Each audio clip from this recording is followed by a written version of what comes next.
Hazreti İbn Abbas'tan rivayet ve bir neçe tarih kitaplarda idiyar. Şol halk bolallarına hevene cennetin daşında halk bollu diye. Hazreti İbn Mesud diye cennetin içinde halk bollu diye. Aysi olsa da şu cennetin daşında halk bolan gurrun menen Maryassa. Altından tahtın üstüne oturdup asmaları yarıp perişteler Adam atamız bilen hevenamizi cennete gaşin al kitiptirler. Allah Azze ve Celal emrediptir. Önünden, ardından, sağından, solundan periştelerden de olup La ilahe illallah, La ilahe illallah, La ilahe illallah, Allahu Ekber, Allahu Ekber, Allahu Ekber. Perişteler şeyittirip asmalara gaşin al kitiptirler. Tekbir tesbih haydıp perişteler atamızı ve enemizi asmana gaşin al kitiptirler. Ve huma yahtariqani sufuf vel malaika. Periştelerin seplerini yarıp geçip kitiptirler asmalardan. Ve her periştelerin 3 milyona vararlarınlar perişteli hurmat bilen atamız Adam'a ve enemiz Hevena'ya salam vermişler. Merhaba ait yanmışlar. Ta cennetin kapısına yetiptirler. Allah Azze ve Celal aydiye Kur'an-ı Kerim'de Euzu billahi mineşşeytanirracim. وَقُلْنَا يَا آدَمُ اسْكُنْ أَنْتَ وَزَوْجُكَ الْجَنَّةَ وَقُلْنَا يَا آدَمُ اسْكُنْ أَنْتَ وَزَوْجُكَ الْجَنَّةَ وَكُلَا مِنْهَا رَغَدًا حَيْثُ شِئْتُمَا وَلَا تَقْرَبَا هَذِهِ الشَّجَرَةَ فَتَكُونَا مِنَ الظَّالِمِينَ.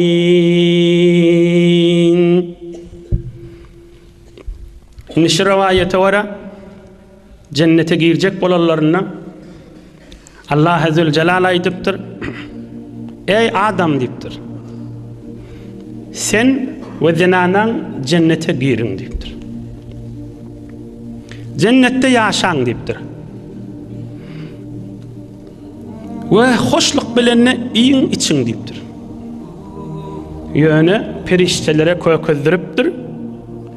Perişteler ene şıbağ diptir. Şıbağdan, şıbağın meyvesinden imeller sen diptir. Şıbağdan ene dip köküzdürler. Şıbağdan imeller limendir. Şıbağın koluyunu gelmen diptir. Yani imen diydiği ha. Yani koluyunu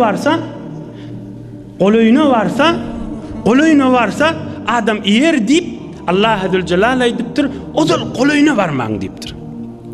Tamam, Kur'an-ı Kerim'de Huday Teala günahları aydanla etmen değil mi ya ki koluyuna varman diye. Koluyuna varsan o günahı adam mürtekep boliyada. Bir de Arapların bir mesele var cemaatla. İnsan harisul limamun ya diye. Bir daha de etme diysen şunu bir edesi geliyor adamın tabiatında var diye. Bir daha da barma diysen şuna barası geliyor deyip. Enemiz Hazreti Ayşe diye bir tuhur adamların tabiatı vardır deyiptir. Şolara yanıp duran kara kömürü de iyimek doğru de ha diysen kömüre orada atık görmelay diyer deyiptir. Bir neçe adamların tabiatında var deyiptir. Şimdi bir daha deyip görme barma diysen şunu bir daha barma deyip barası gelip duracak deyiptir. Yanıp duran karal kömür olan közü dağda ya közün özünde men ha diysen bir oğrinça bir qavatdaşına bir ilk görmeli vaydar bir toğır adamla deyiptir. İnemin Allah Azze ve Celal odur koluyundan marman deyiptir. Şu yankı bağın. Eğer o bağı koluylasanız iyiyseniz onu özünüzün derecenize zulmettiğiniz olur, dereceniz nuksana düşer deyiptir.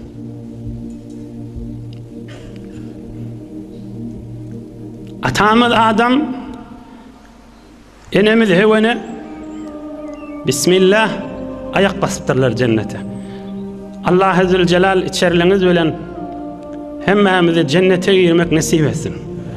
Adam atamız biliyor da 1000 yaşayacak, 1000 yaşından 40 yaşını Davud Peygamber'e verdi. Cennete giren ne aydıptır? Cennette hemişelik yaşamalı yer hemişe ortaga boljakdy diýipdir. Yani men cennette hemişe dälilidi de, şon ol ömrüm müň ýaşajagy belli. Ol bildirildi Allah tarapdan. Özü de sorady men näçe ýaşajak diýip. Cennete girenne aýdypdyr. Law anna li khuldan fiha. Cennette hemişe ýaşasam da diýipdir. Hemişelik däda. Biz Adam atan oğlanları hemmemiz de biz bilmeli. Hiç bir nimet bizde hemişelik değil. Atamız Adam aleyhisselam dünya cennete girenne law anna li khuldan fiha. Hey bir cennette hemişe yaşamalı yer hemişelik däda diýipdir. Şon häzir ceza günü kıyamet günü bolup cennete girene aqal ebedi onna bolar ýaly. Cennetin nimetinden enemiz hewene we atamız Adam ata iyip içip gününüp cennetin suwundan balından süýdünden içip başlattırlar. Teberrük okuyan. يأكلان من الطير بشويا ومطبوخا ويقول بصوت المطرب الحمد لله الذي جعلني نتعامل لأوليائه. Kuşlardan dağlaqlı, kebap edigli, suwa bişen kuşların etinden günün yiyip içýärmişdikler. Bu bir kuşda yiyecek bolarlaryna ya ýerlerinden soňra şondan ses çykýarmışdyk. Awadan ses bilen. Ýokumly awadan ses çykýarmışdyk. Şu iýen zatlaryndan ha. Ya yiyecek zatlaryndan. Hudaýa şükür biz Hudaýyň dostunyň tahamy bolduk, nahary bolduk, çaýsy bolduk diýip şondan elhamdülillah çykýarmışdyk da. Cennetin nigmeti da. Ohan bilen maşynda gilmanun muhalladun nawamışdy. Qur'an-ı Kerimde de vardır. Asl cenneti ýaş oglanlar kişi oglanlar ýöne lü'lü almas lü'lü ýanyk ýalfyllap duran oglanlar olar fakat hadım, cennetin hadamalary. Elleri saçaklı, elleri miyvoli, elleri sebetli. Gerekli adınız var mı deyip teoreklerinden aýlanyp duran hadımlar var. Ta cennetin hesabından 3 saat cennette bolupdurlar. Näme? 3 saat. Dinleň, cennetin bir günü fi yawmin kana miqdaruhu 1000 senetin mimma ta'uddun. Cennetin bir günü biziň 1000 ýylymyz, 1000 sal, 1000 ýyl. Am ulamalar aýdýar cennetin bir günü 1000 ýyl ýerleri bir gün amana 12 saat edilse. Gecesi ýok cennetin. Hemişe günlük. Hamana şon 12 saat edilse, 12 saat 1000 ýyl bolsa, yani cennetin bir saati biziň 83 ýylymyz bolýardy. Bir adam cennette bir saat ýaşadym diýse, şu biziň şu aý günümizden 83 ýyl gezdi de şoň içinde. Şumal aramyzda 83 ýaşynda bir adam bar bolsa, oturan sawap ýaly 83 ýaşynda bolsa, yani cennetin içinde bir saat gezdigi de. Gaýtaý deň bir wagt düşünüksiz bolmasyn, oňsoň ýaşurrakly eşdiýär, zenanalar da eşdiýär. Cennetin bir saati biziň 83 ýylymyzda. Cennetin bir günü biziň 1000 ýylymyzda. Yani otada zaman wagty bilen aýlanjakka. Eger cennetin hesabı bilen hesap etsek, Adam atadan bärik başymahal oturuşymyzda 6 gün geçipdir da. Her 1000 ýyl bir günna 6 gün geçipdir fakat.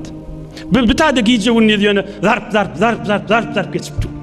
Anlayın mı baktın bir ay geçiyor, bir yıl geçiyor. O görsen aksaqqal adam bolupdur, ol kon adam bolupdur.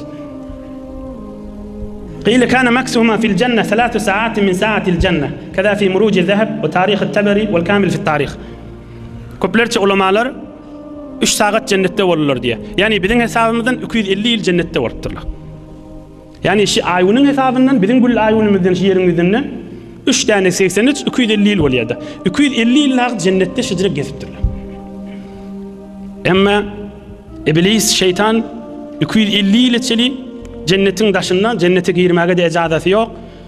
Şular bir azır bolmar mukam cennetten çıkart bolmar mukam bir günah ettirip bolmar mukam diýip elinden rahat gelmäni 250 yıl sonra bir hokka bir mekre giripdir. Näjirek şeytanın mekri bir şeytan cennetin daşında. Adam atamız ve hewene cennetin içinde. 250 yıl içeli elinden rahat gelmändir. Cennetin saatından 3 saat diýdik. Oham ahir ayyoga diýipdir şeytan. Allah laneti bolsun ama. Men bular bilen dost bolup barmasam bular boljak däl diýipdir. Men bulara dost raýyn diýipdir. Hazreti Sadi aleyhirrahman diýe, düşman sana zererini yetirip bilmese, çaresiz sen menen dost bolanşyk bolar diýipdir. Sen menen dost bolup, sen öýüňe, sen zindigiňe bir yetik bolup bir zerer bersin, hiç bir düşman onu başarmaz diýipdir. Ýöne öwürläp şunu okybermeli ki ewes işme. Düşman elinden zat gelmese çare yok, dostluk taraftan gelir. Dost bolandan soň sana bir derer yetirsin, hiç bir düşmanın elinden o jere derer yetirip bilmez dipdir. Hani öyle näjire dost bolup başlapdyr bir Allah'ın laneti sinen şeytan. İnne evvele ma ibtida'uhuma min el-kayd. Ennehu la'anahu Allah Teala naha aleyhima niyahaten ahzanatuhuma hina sami'aha. Keda fi ahkamil mercan fi ahkamil cennet. Adam hatta dağı cennette gezip berlerdi. Kade cennetin taşına da çıkyanmıştıklar, kade kaftanın ağzına divarının yanına gelip tevreğini gözleyenmiştiler. Şu kenarrak gelirlerine yankı şeytan müngürüp ağlaptır. Bir ağlaptır ses filan adam hatta bilen hevinen narahat etiptir. Ne mi ağlaya diptir? Ne mi narahat bit benne? فَنَسِيَ وَلَمْ نَجِدْ لَهُ عَزْمًا Kur'an-ı Kerim'de var. Adam'ı yadından çıkardı onun düşmanlığını. 250 yıl zaman geçti. فَنَسِيَ وَلَمْ نَجِدْ لَهُ عَزْمًا Adam'ı yadından çıkardı onun düşmanlığını. Yürüytü günah edeyim deyip varmadı diyor. Kur'an-ı Kerim'de var. فَنَسِيَ وَلَمْ نَجِدْ لَهُ عَزْمًا Ağlaptı. Hem hevene ikisi ne ağlaya diptirli barayılın yanına. Näme ağlayan? Nämesini ağlat ya diptirli. Şeytan aydiptir. Ebki aleykum size yürümaviye diptir. Temutani fetufariqani ma entuma fihi minen ni'meti vel keramet keda fil akam. Siz bir gün ölecek cennetten çıkacak size yürümaviye men diptir. Hay şoň içinde bir bağ var. Şonu iýseniz siz hem işe galjak diptir. Allah Azze Celal o da emretti şu bağdan iýmen diptir. Gaýtaýdyň size beter yürümaviye diptir. Yan kuvurun da dostluk taraftan yırttı da. Beçer yüreğime uyuyası deyiptir. Bir gün ölecek şu cennetten çıkacak deyiptir. Cennetten çıkacağınız da asıl deyiptir. Ben kesbedim siz cennette mahluk keyfeti kesbeler deyiptir. Hevene adam atan yüzünü gözleyiptir. On keyfini kabul edecek bil ya. Hazreti Sa'd'in kilenci keyfini okuyayım. Düşmani kadar taat ayet ve dosti namayet. Maksudu ve cüz'an nis ki düşmani kavi gerdin. Bir düşman sana dost bolup gelse, şunu billiptir sana qavi güçlü düşman bolacak bolup gelýändir deyipdir. Bir düşman sana dost bolup gelse, şunu bilgin deyipdir, ağır zorlu düşman bolacak bolup gelýändir ýanyňa deyipdir. Ve qala ba'd fa aqbala al-la'in ala Hawa ve yaqulu aqbili ve kuli min tilka ash-shajara ve at'imi Adam. Beterdi hewanak bir neçe ulamalar aýtdyr, hewanak denana da muňa waswas etdi. Aýryňa da iýdir deyipdir. Cennette siz ölmeýäňiz hem işe bolýaňyz deyipdir. İdrar özüňde iyi deyipdir. Ve qala ba'd ulama fa aqbalat Hawa ala Adam ve sa'alatu an ya'kul fa qala ya Hawa anasita ahda Allah Ta'ala ileyki ve ileyye fi hadihi ash-shajara. Hem hewenemiz Adam'a taýdypdyr. Äri da erkegi adamsy. Ben deyipdir ağlap aýdyp deyipdir. Şu bagdan ýaýlypdyr. Şu bir neçe ulamalar aýdyşyna barýan atamyz adam aýdypdyr. Ey Hawa deyipdir. Enemiz Hawa. Allah bizden ahdanmadım deyipdir. Şondan iýme diýip aýtdyk deyipdir. Hani Allah biz bu wa'de berdik, iýmer cennetde gedi bermeli. Kur'an-ı Kerim'de var. Ya Adam hal adulluka ala şeceratil huldi ve mulkin la yabla. Heveneden savulup Adam'a tan ödün aydiptir. Ey Adam deyiptir. Yankı şeytan. Allah onu iýme diýip aýtdy sana deyiptir. O günah diýip iýme diýenak ki deyiptir. Onu sen iýsen perişte bolýan, cennette hemişe bolýan. Emme iýmesen ölýän. Adam da biz ölýäs da. Emme Hudaý şonu iýme günäsi wa diýenak ki sana deyiptir. Ne Allah'tu. Şonu iýsen ala şeceratil huldi ve mulkin la yabla. Sen şonu iyi deyiptir, ölmeýän deyiptir, perişte bolýaňyz, erheleýi bolup hemişe cennette bolýaňyz deyiptir. Qala ba'd al-ulama fetenaffasa Adam as-su'ada ve qala iblis al-an zafartu bih. Allah lanet etsin. Şey diýenne Adam'a etipdir. Bir nefes çekipdir. Nefes çekende şeytan hemen azrar nipdir da. Näme hemişe bolmaýan ölürsün diye Adam pakirde ölüm de ýadyna bada öwde. Oham şeytan hemin özü narahatysi var cennetten bir gün öljegini cennetin içinde öljek we galjagyndan. Allah Azze ve Celle diýär Kur'an-ı Kerim'de. وقاسمهما إني لكما لمن الناصحين.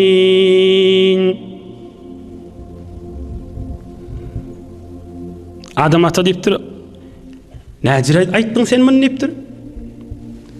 Allah Taala iýme diýerliginiň manasy şo mu deyiptir? Hawa deyiptir. Adam ata kabul etmejegini bilip şeytan la'in aýdypdyr. Men şu Hudaý bilen qasam içýän size ýüregime awy aýtýar deyipdir. Ene adam ata ştaady köşipdir. Bir mahluk Allah'ı adyny tutup yalandan qasam içmez deyipdir. O ki adam ata şeytanın mekrine häzir tecrübesi ýokda. Ol şeytan iýdirjek bolupdyr iýmandyr. Ohum şeytan ine Kur'an-ı Kerim'de var. وَقَاسَمَهُمَا إِنِّي لَكُمَا لَمِنَ النَّاصِحِينَ. Wallahi wa Hudaý bilen and içýän men diýipdir size ýüregime awy aýtýar. İýsiňiz hem işe rahat bolarsyňyz diýipdir. Sadi aleyhirrahman ahir kefin aýdyn bu barada. Düşmandan nasihat kabul etme diýipdir Hazreti Sadi aleyhirrahman. Düşmanyň nasihatyny eşit diýipdir. Soly diýdi dogry sagy tersine gidaga diýipdir. Aýny dogry şodur diýipdir.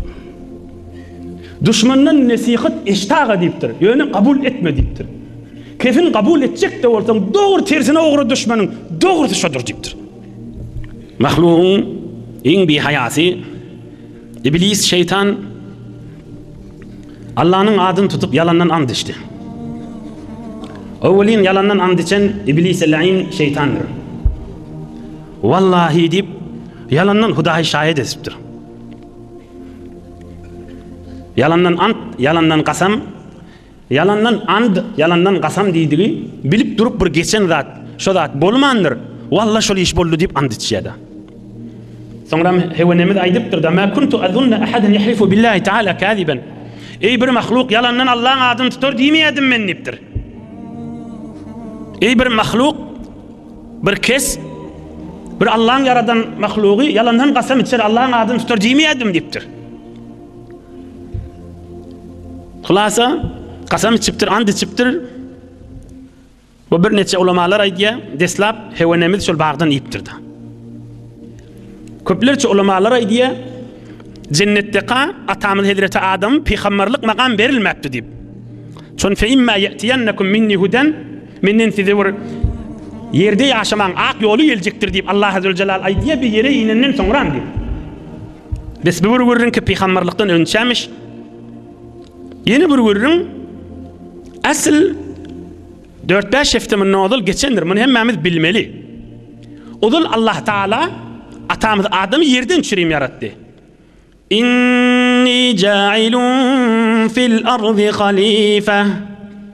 Odul yaradany yerden çürüm yaratdy. Emma men Allah Azze we Celal'ın hikmeti şeýle bolupdyr.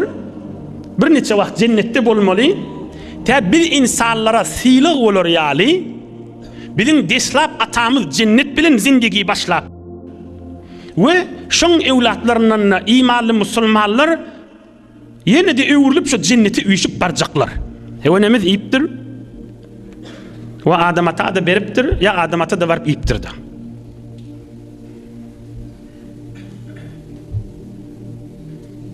فَأَكَلَا مِنْهَا فَبَدَتْ لَهُمَا سَوْآتُهُمَا وَطَفِقَا يَخْصِفَانِ عَلَيْهِمَا مِنْ وَرَقِ الْجَنَّةِ.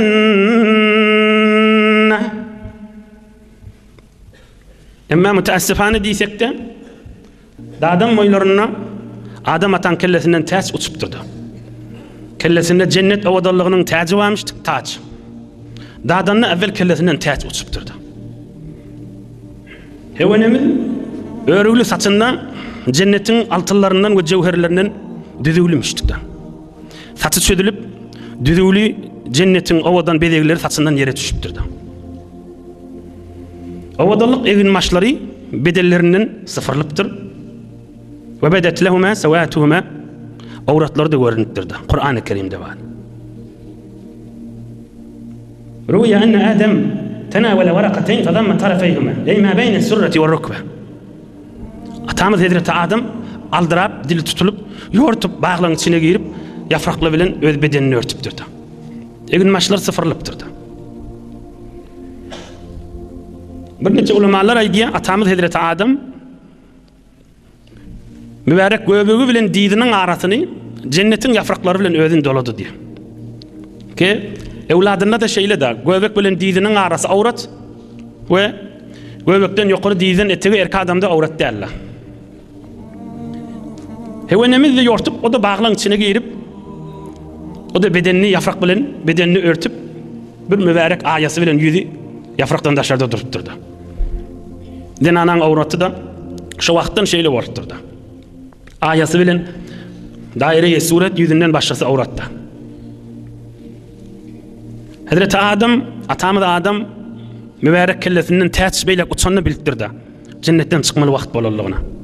Narahat bolup uçanıp yort bağlan arasına girenine bir nesi ulamalar aydiyer.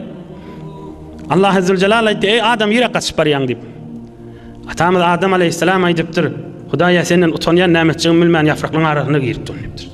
Yoksa hem sana kavat yeri yoktuğunu bilyen, iman hayam icade verenek, boş yerde görünüp duran yerde durmağı, özüm yığına nasım gelyer deyiptir. Allah'dan emir oluptur ve herhal cennetten çıkmalı vaktiniz oldu deyip. Mübarek gözlerinden yaş aktırıp, hevenemizle çığırıp, ağlap, Allah'ın emri bilen cennetten çıkıptırlardı. Birinci ulamalar aydiyar, hevenemiz iki elini kellesine tutup göğünü de ağlak kayıttı. Adam atamız elini mağrinin üstüne koyup yeri özlep ağlak kayıttı deyip. Ve zinanak, evlatlarına da zinanak köplerçe ağlarına elin kellesine tutup göğünü özlep ağlayarlığı o da hevene şeyden sen deyip aydiyarlı. Ve erkek adam narahat bulup ağlarına yeri özlep ağlayarlığı o da atamız Hazreti Adam şeytti deyip evladı da şeyle oldu deyip bir tavır ulamalar şey deyip aydiyarlar. Ulan yüreklerine en atamızın yüreğine beter ağır düşüptür. Cennetten çıkmak. Yani Allah Azze ve Celal'dan bunlara bildiriliptir ki yere bir muvakkat vakt bilen, bir miktar vakt bilen yere iyi verilecek, indirilecek. O yine de evrilip bir vaktan sonra kıyamet günü moliyada adı. Yine de evrilip Müslüman zürriyet nesilleniz bilen yine cennete girecek deyip bunlara bir yüreklerine, mübarek yüreklerine bir yenilik düşüptür da. Yoksa beter ağır düşüptür cennetten çıkmakları. Unzila Adam bi Cibril ala nebiyina ve aleyhissalatu vesselam bil Hind ala cezireti Sarandib. Allah Azze ve Celal Cibril ferişteden indiriptir Adam atani. Adam ata Hindistan'na Sarandib ceziraga düşüyor. Silan'la değil yani Sarandib'e var düşüptür da. Ve enemiz hevene de onunla Cibril ferişte düşürüptür Mekke-i Mükerreme'nin yanına Cette şehre. Cette diyen yere. Yani Cette deydiği, Ece deydiği de oluyor, hevenen düşen yeri. Bir neçe ulamalı da araları cidden beter daş oldu deydiği de oluyor. Ve her hal Cette düşüptür da. Köplerçe ulamalı'nın aytlayan nazarı şu ikisi de. Atamız Hazreti Adam Hind'e düşüptür Sarandib. Ve enemiz hevene de Cette düşüptür. Mekke-i Mükerreme'nin yakınındaki 80-70 kilometre daşlığındaki Cette'de. Ve atamız Hazreti Adam üstündeki yaprakları da bağmış ama cennetten bir neçe yaprakları icazı alıp bir neçe yaprakları elinde doldurup şakalan yaprağından, güllün yaprağından alıp kaydıptır yere kaşın. Ve inna illetet tib bitilkel bilad min dalikel awraq min asnafis şecer. Hint yerin yüzünde en gül iyisli güller ve gen otlar kan bolyanlığının ulu alamatının birdi atamız Hazreti Adam cennetten gelip düşen yer olansın diye köplerçe ulamalar. Sahabaların zamanında bir alim adam varmıştık. Ona ulamalar kitaplarda köp adını görüyendirler. Ona İmam Vehhab ibn Munebbeh diyorlar. An Vehhab ibn Munebbeh deyip mudam gelyendir. Bir Hazreti Osman'ın zamanında dünyaya gelen bir alimmiş. Yahudi ulamalardanmış. Özünün aydan sözünü aydın. Laqad qara'tu 30 kitaban nuzzilat ala 30 nebiyyen. Keza fi siyer lil allame Zehebi. Beter çoğunluğu alimmiş aydıptır. 30 peygamberlara iyi verilen kitapları okap çıktım deyiptir. Tevrat, İncil, Zebur, Suhuf-u İbrahim şeyle 30 kitap, başka kitaplar peygamber 30 peygambere iyi verilen kitapları okap çıktım deyiptir. Katı bir çoğunluğu adammış. Onun sözlerini sahabalar dinleyenmişler. Yönü dine İslam'da onun sözünü çün kadim Yahudi ulamalardan eşten gürrünleri bağlı olansan elligen kitaplardan görensen onu bir emes saygırıp täwirlaýaly on aýdan sözlerini. Indi ýöne men aýdýanym bir neçe şonuň üstünden bolan riwayatlary we atamyz Hazreti Adam ýere gelenini hiç bir müşkil ýok gurrunly hyzmatyňyza ýetireýin. Wahab ibn Munabbih aýdýar awel atamyz Adam ata ýere ýinenni Nesr diýen ulguş türkmen dazlar kelliye Nesr diýen ulguş ýanyna gelipdir. Ýere ýinenni Nesr diýen guş ýanyna baryp gonypdyr. وكان على الساحل فلما ظهر الحوت من الماء أخبره النسر أنه رأى خلقا عظيما يقوم ويقعد ويجيء ويذهب. وهم Adam atan görüp yanına durupdur bireme. Görüpdür Adam ata yürüye, anlık gittiye, bäri gittiye, käde oturuya, käde turuya. Ohum bir deryan kenarına barıpdır yankı kuş. Nesr diyen ulguş. Ulukon balıklığın bir derya kenarı. Yankı Nesr ulguş aydıptır balığa. Men bir ulu mahluk gördüm dipdir. Ozal görmepdim dipdir. Oturuyar, turuyar dipdir. Yürüyar, yoğurtuyar dipdir. Yedi rahat aylanıyar dipdir. فقال الحوت إن كان ما تقول حقا فقد جاء ما ليس منه مفر لا في البر ولا في البحر يستخرجني من بحري ويستخرجك من برك. Balığa aydıptır. Dipdir. Aytyan zadın doğru olsa bala aytyan mahluğun dipdir. Meni deryada koymaz, seni göğünde koymaz, ikimizi tutmanı öktü zat bolýar dipdir. Meni deryadan çıkarıp yer, seni göğünde uçurmaňa öne geçer dipdir. Hewre deren, hewre hünürlü mahluk bolýar aýtşyn dipdir. Atamyz Hazreti Adam we enemiz Hewene jymgawn gün ýaşmaqa ýere düşüpdirler. Awelin garanqylygy görüpdirler ýeriň ýüzünde. Ozal jennetde 250 ýyl garanqylyk görmäpdiler. Tädan atýança Qıyğırıp, ağlap, döwrüğünü gözläp, daňyna tartdyrlar. Döwrüğünü gözlesele ýa düz, göğüň gözlesele ýyldız, garanqylyk, başga hiç zat ýok. Hewenemiz jettede dargyp daňyna tartdyr. Atamyz, Adam atamyz da saran diýipde dargyp, daň atýança gözlerinden ýaş akdyryp daňyna tartdyrlar. Şemme erti bilen daň atyp gün nokupdyr. Gün nogonna ikisi de her gaýsy duran ýerine aýdypdyr. Cennette gören ýakçylygymyz ýanyk, ýöne beter o jirege däl. Cennetdäki ýakçylygy men diýe. Ýöne oň ýakçylygy ol günnen nälip her gaýsy içinden şey diýämem bol. ولما طلعت الشمس بحرها خاف أن يكون عذابا. gün ýokarrak çykypdyr. Deslapky ertilerini. Gün kızgınlı bolupdyr. İkisi de korkupdyrlar, ağlapdyrlar. Allah'dan azap bolmasa boljak diýip. Jibril ferişte aýdypdyr. Yok dipdir ve Allah'dan azap dälipdir. Bundan korkmaň, bu günnip düşündiripdir. ونظر آدم إلى الجبال والأودية والأشجار فبكى قائلا أين هذا مما كنا فيه من الجنة. Atamyz Hazreti Adam dağları, akarsuwlary, bağlary, otlary gözleýänmiş. Cennetdäki bağla dağla näme ýerde? Bir ýerde diýänmiş. Ol cennetiň bagy bostanynyň owadalyklary ýerde. Bir yerin ýüzündäki bir akarsuw, bir bağla bir dağlaň gelşigi ýerde nägat fasylası kan. Ol cennetdäki beter awadan nidigidan. Oham gözünden ýaş akdyryp ağlapdyrlar. Jibril ferişte Allah tarapdan aýdypdyr.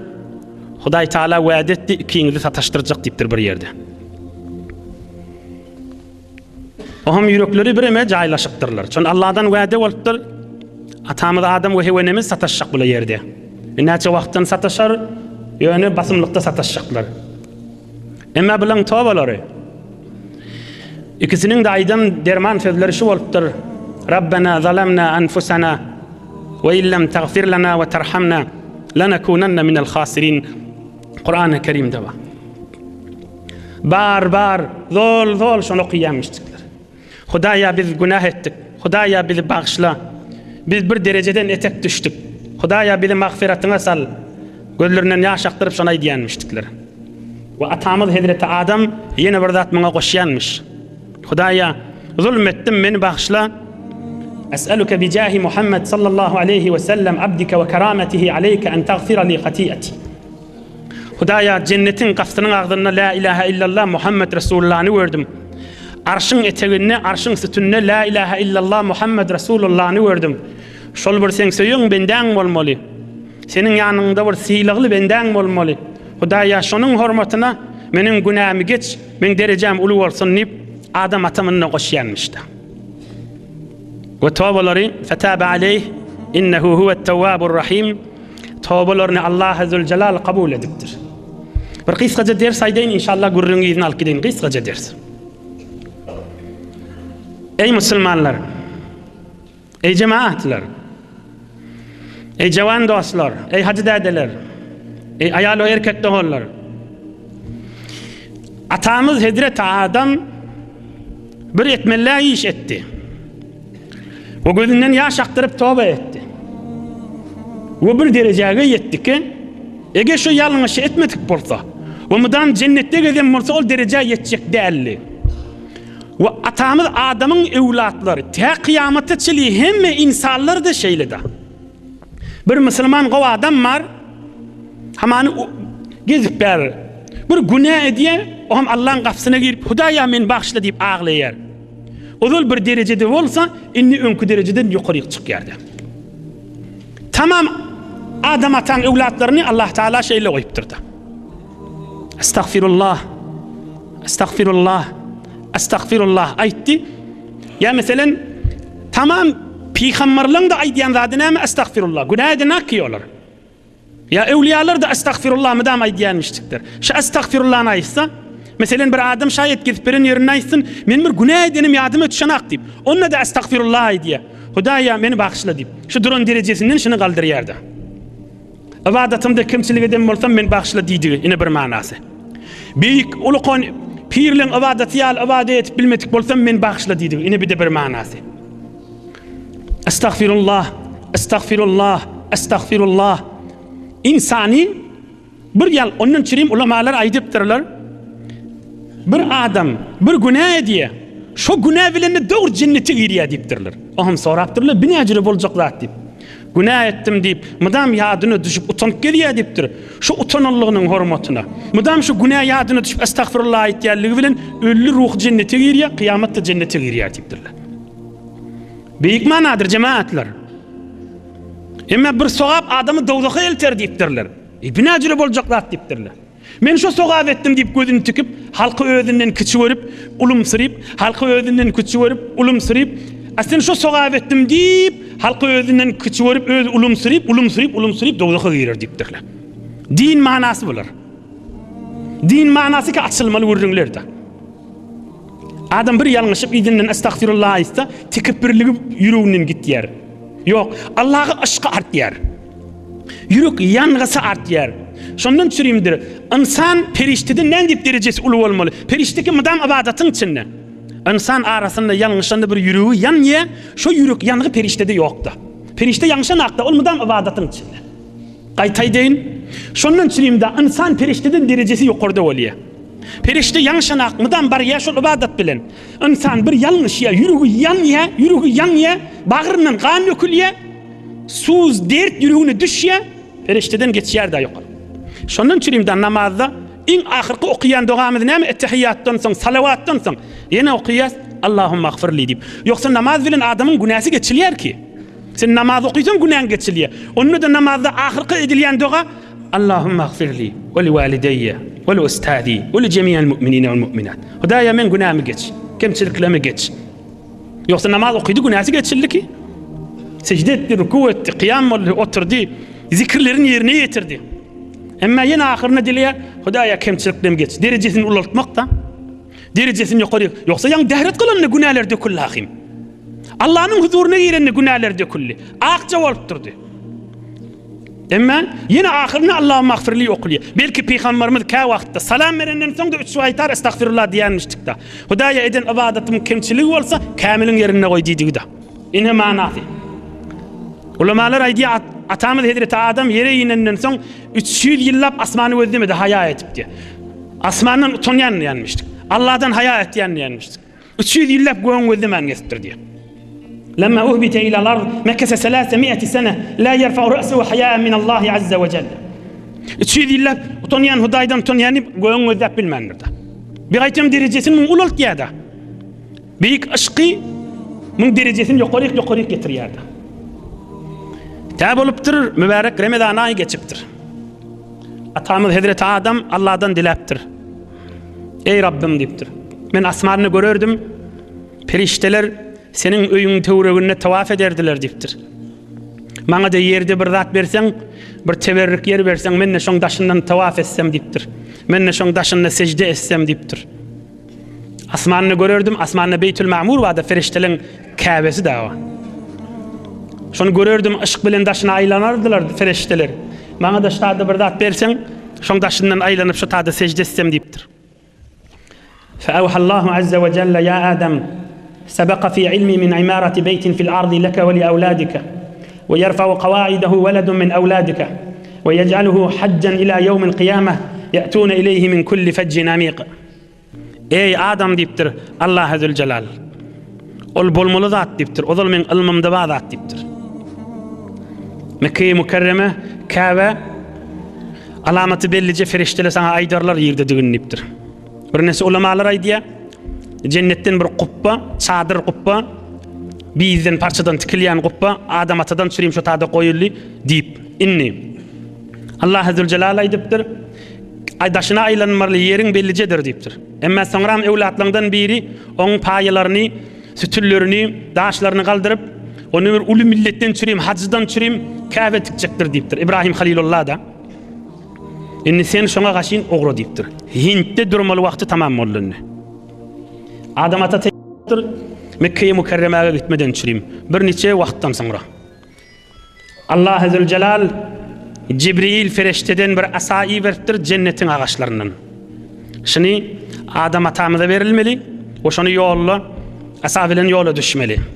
Adam ata ol asanı görüp, okşap, ağlap, maňraýyny gözüne çykıp, cennetin asalarından nip, eline alıp da Cibril ferişten yola salmagy bilen yer ýygnanyp yola düşýärler. Oran moýuny dağ gygyrypdyr, Sarandipdäki dağı. Ya Safwatallah. Ey Allah'ın saylap yaradan mahluğu. Men senin özüňe we zikriňe öwrenişipdim. Maňa hewurdin sen nipdir. Meni äpberip gitme diýipdir.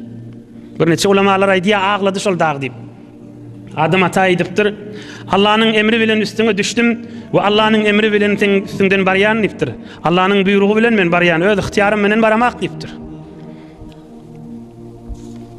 Ve baraka fihi Adam bin nabatin min atyabiş şecer ve aksariha menfaatan. Adam ata Allah'dan bereket diläpdir şu Sarandip dağlarına yokumly, peýdali, bäfütli otlar, ağaçlar şu tadan döresin. Ve sara Adam ve Cibril ala nebiyina ve aleyhimussalatu vesselam bitayyil mefawiz vel bihar hatta wasala Jeddah. Çölleri ve dağları geçirip yer ýygnanyp Jeddäge gelipdirler. Atamız Hazreti Adam aýdypdyr, hewenaň isi gelýär diýipdir. Şon hewene de cennetin ýafragyna dolanyp yere düşüpdi. Hawa isi gelýär, eseri var ştada diýipdir. Hewenemiz de otadan giden ýagdaýymyşdyk. Mekke-i Mukarreme tarafa. فأخبر بمكان حواء فاجتمعا بمزدلفة وقيل تعارفا بعرفات فبادرت إليه وتعانقا وبكيا ومن هنا حج معا. Onbarnıç ulamalar aýdýar, haja giderler, görendirler. Allah'ım bana da kabul haç nasip etsin. Arafa diýen yerde taarafa tanıştılar diýip. Bilipdirler bir-birine ýakyn gelirlerini. On türkmenler Müzdelife diýe, Muzdelife diýdi, Arap diline mujtama diýdi. Üýşülen yer diýdi. Köplerçe ulamalar aýdýar, atamyz Hazreti Adam menen hewenaň sataşyp üýşen yer şo diýdi. We hewenemiz daşdan Adam atany görüp, şoňa gaşyn ýortup ograp, gujoklaşyp köp ağlapdyrlar. O şatadan Allah'ın huzuruna kan dualar edip, Allah'ın gursaklarına koyan duaları yalvarıp, tesbihler aydıp, Allah Azze Celal'ın emri bilen şatadan hac etmeye gaşyn uğrapdırlar.